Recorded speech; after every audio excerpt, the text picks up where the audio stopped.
I'm not usually one for sensationalist type of videos, but recently there's been so much crazy stuff going on in the world.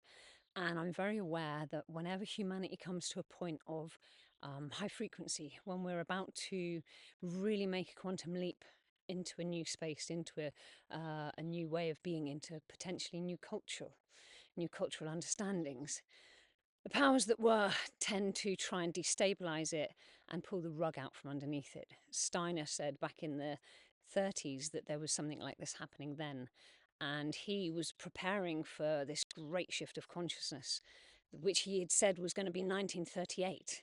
And of course, we all know what happened then. So, Three Eye Atlas is out in the sky and it's doing really interesting things. Nobody knows what it is. I'm not going to make any claims about what it is or what it isn't, but I will say I'm seeing certain predictive programming on the internet. Certain things are cropping up, and certain people have got in touch with me to say there's going to be a staged invasion, an alien invasion. Now, I usually kind of like go, well, whatever.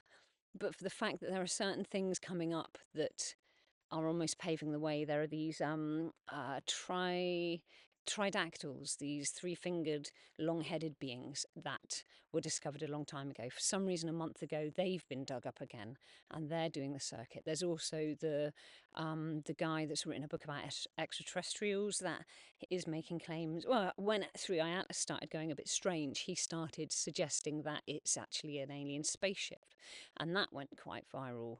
So I'm just saying be cautious because there is the technology now for a staged alien invasion, which would be using. In China, you can see they've got phenomenal laser capacities to project things into the sky. Also, the military is probably about 50 years ahead of what we actually know. I've heard such figures. Who knows? But all I'm saying is, if something like an invasion, an alien invasion, actually um, should appear in the world in the next few months, I really beg you to just not freak the hell out. Obviously, if you're in a city, you might want to leave because it will be it will be unpleasant. If something like this happens, it will be crazy. It will be full on. The internet will go batshit crazy, um, and the human consciousness will just descend into chaos.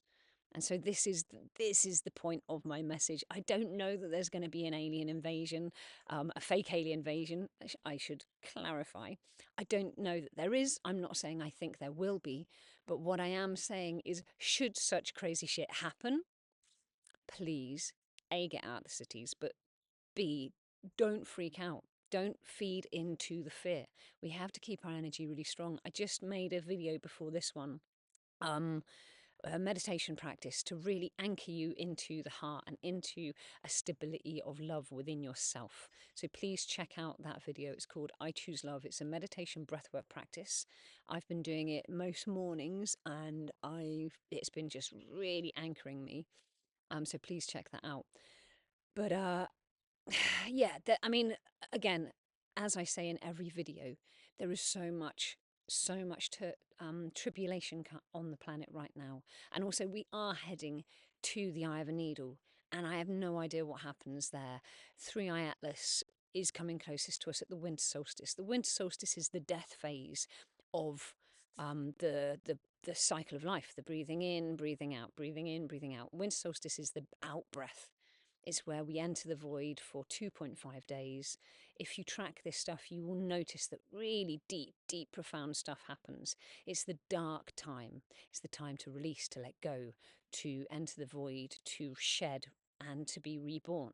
So if something should happen, this is the other if something should happen over the winter solstice, like like everyone blacks out, everyone goes unconscious. I have no idea.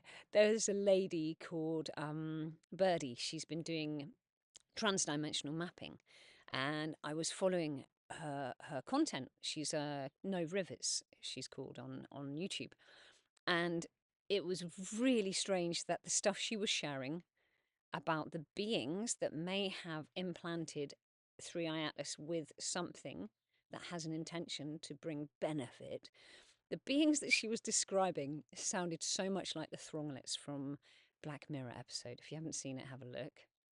Not that I'm yeah, don't get a Netflix account, please. Don't bother. It's not worth it. But if you've got it, have a look at the Thronglets. Really crazy that the beings that she was describing were very similar to an episode of Black Mirror. Now, how could this be? How could this be? Basically, if beings from millions and millions and millions of years ago had a future seeing and sent a probe to assist this, they could be fifth dimensional yetis, who knows? It is getting on ludicrous, I know, but just bear with me. When we write things, when people write films, episodes, series, books, anything, we're literally being an antenna and we're receiving. So, how could some person write an episode of Netflix that really could quite interestingly overlay and mirror something that is actually happening in real time?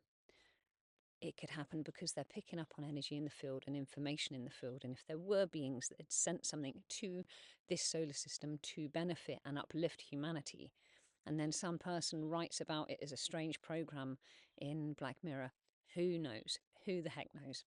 So, anyway, I just wanted to send this to say, um, don't freak out whatever happens. And also, many things could happen.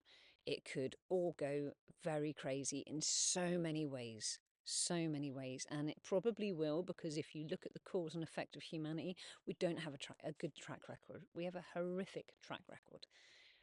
So it, I mean, it's basically up to us. It's basically up to humanity as a whole. And unfortunately, a lot of humanity is still um, quite fearful and quite critical and quite judgmental.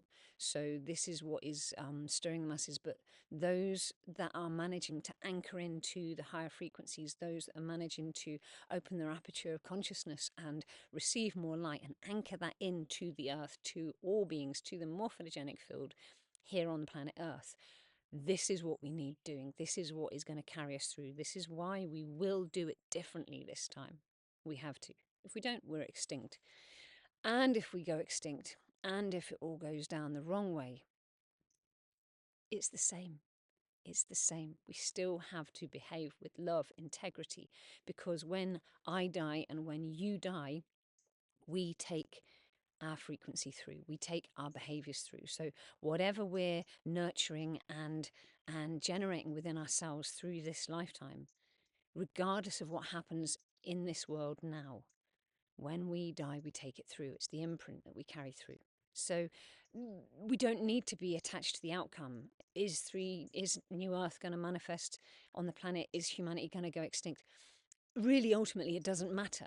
The message is the same. We have to do the inner work, because when you die, you will be breathed in to existence elsewhere. And your reality that you get breathed into will be beholden to what you have in your mind stream, what you have in your innermost heart essence, and what you've developed during your lifetimes, and what frequencies and geometries are your soul. So if the world does continue to go to shit and we don't have New Earth and it doesn't all manifest into beautiful higher frequency consciousness, you still need to do the work. I still need to do the work. It doesn't change anything. We need to hospice humanity, as Zach Bush says, through to the next, through to its own extinction, or through to a next, hopefully, Christed humanity. But at the end of the day, who knows? The behaviour remains the same. What is asked for us remains the same. The outcome, it doesn't matter. We need to let go and detach from the outcome, really, because it's in each moment and in each step we take that matters. So check out the meditation video, I Choose Love, please, and anchor yourself in choosing love. Don't freak out. And don't follow the blah blah. Don't watch all the mentalness. Meditate. Center yourself. Join Palm Gregory's 7 o'clock meditation every night. Yeah, and let's see what happens. Okay, thank you.